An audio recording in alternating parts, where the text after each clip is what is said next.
2017, bro. Yeah. I promise you, bro.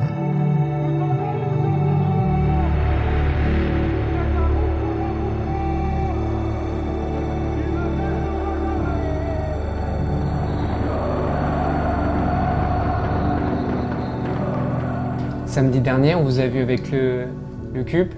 Qu'est-ce qui s'est passé? Est-ce que vous pouvez nous raconter?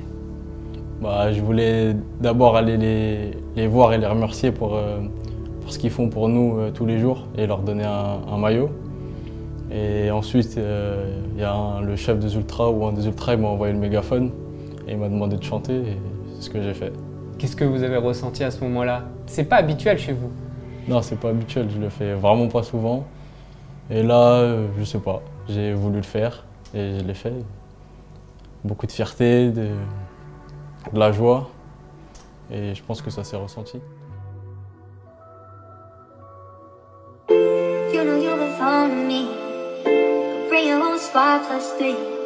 You don't like to get told what to do, but you like it when I put you on a leash. Là, on est au Parc des Princes. Qu'est-ce que ça représente ce stade, ce club pour vous? C'est mon club de rêve. Comme je l'ai dit, j'ai toujours été ici. Quand je venais avec mes parents, mes frères, on venait au parc, on regardait les matchs. Et j'ai toujours été derrière cette équipe. Et j'espère que ça restera. Vous avez commencé le football à 4 ans, à Aubervilliers. Est-ce que vous vous souvenez de l'anecdote des lacets? Et est-ce que vous pouvez nous raconter? Je crois que c'est mon père, il avait sorti. Et il m'avait dit que si tu savais pas faire tes lacets, tu pourrais pas jouer au foot. Et je pense que c'est vrai, parce que le coach il doit pas être là derrière toi à te mettre tes chaussures, faire tes lacets. Et même à cet âge-là, après, c'est sûr que c'est compliqué. Mais j'ai très vite appris à les faire et je pouvais jouer au foot. C'est que Warren, quand il a commencé le foot, il avait 4 ans. Ça veut dire qu'il n'avait même pas l'âge d'avoir la licence. Donc il a fait 1 an sans licence, juste il venait s'entraîner. Mais moi, je lui avais expliqué que pour jouer au foot avec les plus grands que lui, et c'était Aubervilliers qui a mis cette loi-là, il devait savoir faire ses lacets. Donc la première chose qu'il a appris pour jouer au foot, c'était de faire ses lacets. Et où c'était marrant, c'est qu'il jouait, par exemple, comme il était surclassé, il jouait avec des petites 6 ans. Et des fois, pendant le tournoi, on le voyait, c'est lui qui faisait les lacets avec tous ceux de son équipe. Parce que c'était le seul à savoir les faire. Il avait compris que pour jouer au foot, il fallait savoir faire les lacets. Et Aubervilliers, c'était parce que je sais pas pourquoi, mais je sais que en fin de compte, les entraîneurs, ils m'avaient dit ça. Si, il sait faire ses lacets, c'est bon. Et moi, je lui ai dit, l'entraîneur, il a dit, si tu sais pas faire tes lacets, tu pourras pas jouer dans son équipe, tu pourras pas jouer au foot. Donc, il m'a demandé de voir comment on fait un lacet, et il a appris à faire un lacet. Il y a une autre personne qui a été importante dans vos débuts. Vous allez m'en parler. Je vous laisse un message. Je vous montre. Coucou Wawa, c'est Mamie Gigi. Ou Mamie Warren pour certains au PJ. Petit message pour te dire que je suis fier de toi, de tout ce que tu fais, de ce que tu vas faire. Continue, reste comme tu es surtout, ne change rien. Gros bisous, Mamie. Ça vous touche, c'est un message qui vous touche? Elle a toujours été là pour moi. Quand il fallait me ramener, elle était là. Quand mon père ne pouvait pas me ramener, elle est toujours là pour moi.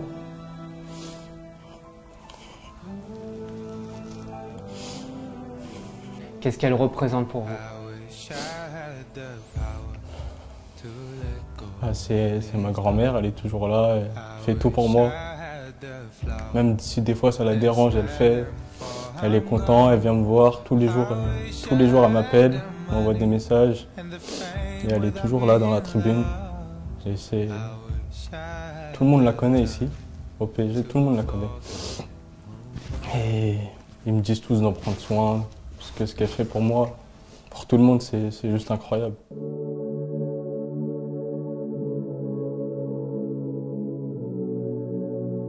Des débuts à Aubervilliers, c'est des magnifiques souvenirs, tout ça? Ouais, que des beaux souvenirs. J'ai fait des tournois dans la région. Et je prenais du plaisir avant tout. Et aujourd'hui, c'est ce que je fais en jouant au foot. Oui, alors c'est Warren qui va faire un tournoi. Et il y avait le même tournoi pour 2 catégories. U7 le samedi, U6 le dimanche. Warren fait le tournoi avec la catégorie d'Aubervilliers U7 le samedi. Il joue, ça se passe bien, il est pas mal, vraiment pas mal. Et l'entraîneur d'une équipe le voit jouer, bon, il dit rien, ça se passe bien, ils perdent, je crois, contre eux en demi-finale. Et le lendemain, Warren revient faire le tournoi avec la catégorie Aubervilliers U6. Et l'entraîneur porte une réclamation qu'il n'avait pas portée la veille, alors qu'il jouait avec les U7 et que c'était un U6.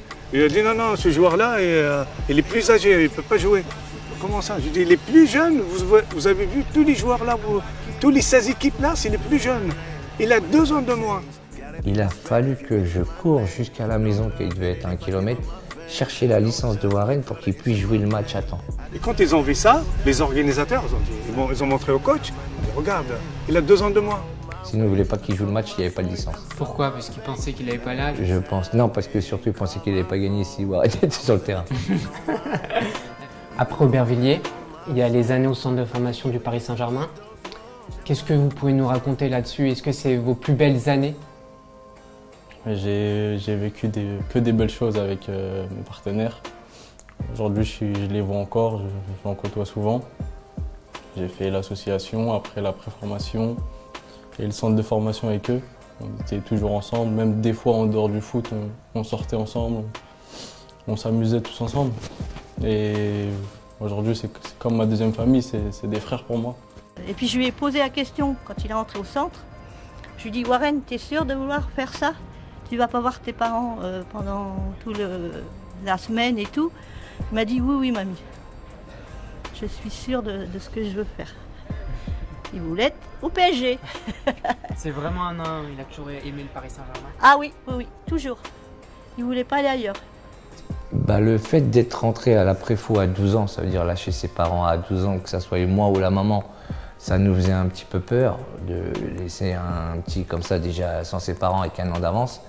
Mais en fin de compte, par rapport au temps qu'il passait dans la voiture pour aller à l'entraînement, si vous voulez, des fois il partait après, je le récupérais après l'école à 15h30, 16h. On prenait la route, on arrivait sur le parking du camp des loges, il devait être 17h. De 17h à 18h, on faisait des devoirs dans la voiture. Pour après qu'il aille s'entraîner, et après le soir on rentrait, il était 20h30, 21h. Depuis tout petit, vos formateurs Aubervilliers, à Romainville, nous ont dit que vous étiez toujours surclassé. Quand Warren jouait en U6, il jouait contre des U8. Comment vous expliquez et qu'est-ce que ça vous a apporté de constamment jouer contre des joueurs plus âgés?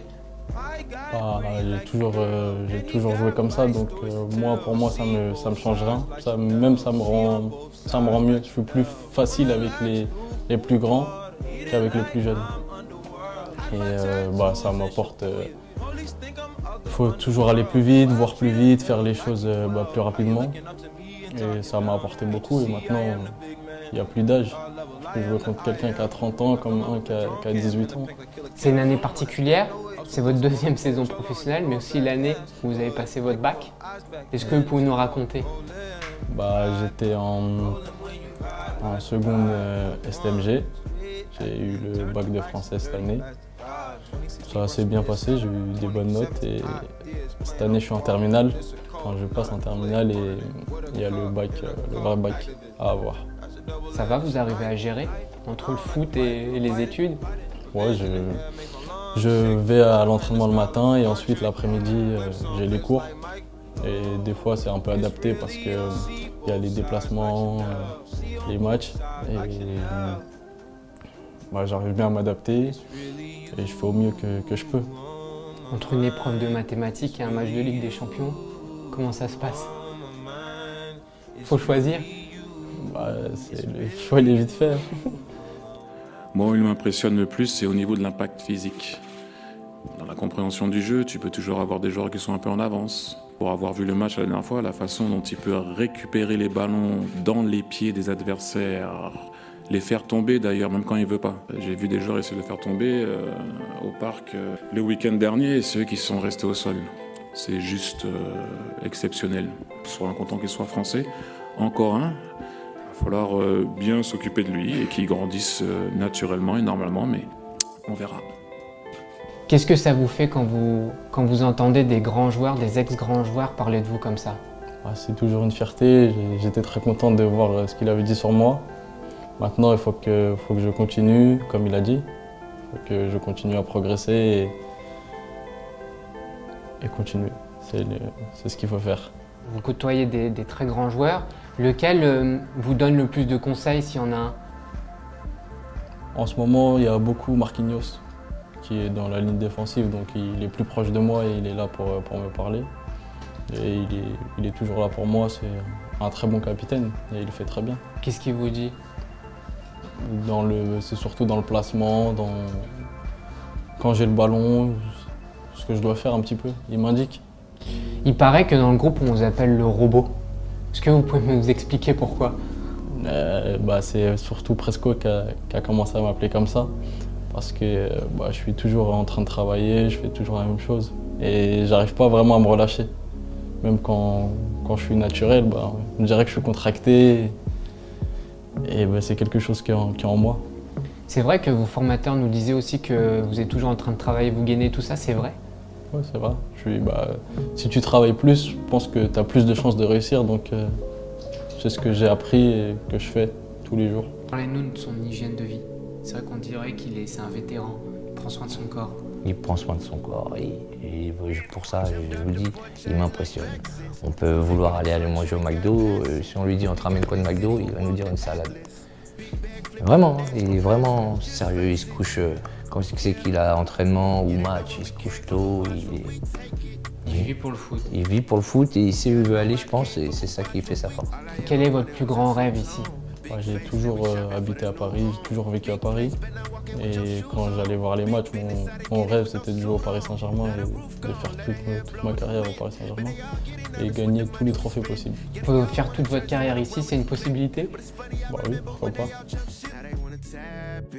Call my phone. I was in the trenches on my own, even though it's weighing on my soul. I forgive but can't forget those wrongs. Jumped out the porch, I ain't looked back since. Yeah, we taking the torch, you ain't gotta pass it. We got the city, but want the Atlas. Big bag flipping and dashing on fast whip. Just face it. Yeah.